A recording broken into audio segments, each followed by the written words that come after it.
بسم الله الرحمن الرحيم واذكروا الله كثيرا لعلكم تفلحون۔ رب جلال نے اس مختصر سی آیت کے ٹکڑے میں کامیابی کا ایک بہترین فارمولہ بیان کیا ہے۔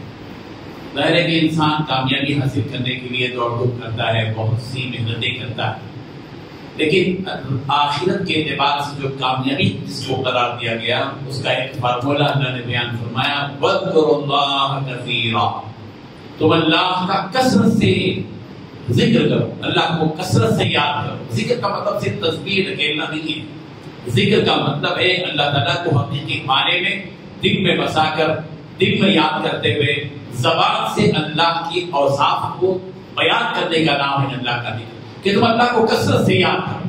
لیکن سوال یہ ہے کہ ہماری زندگی میں ہم کن چیزوں کو کثرت سے یاد کرتے ہیں؟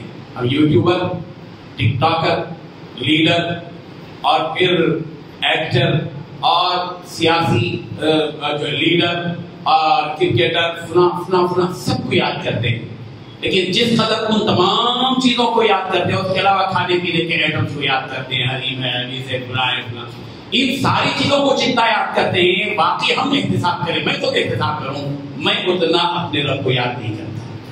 جبکہ رب الجلال کا مطالبہ ہے کہ جتنی چیزوں کو تم یاد کرتے ہو ان سب سے بڑھ کر اپنے پروردگار کو یاد کرو۔ اللہ کرے کہ حقیقی معنی میں ہم سب کو اپنے پروردگار کو یاد کرنے اور یاد کرتے رہنے کی توفیق عطا فرمائے۔ آمین و آخر دعوانا۔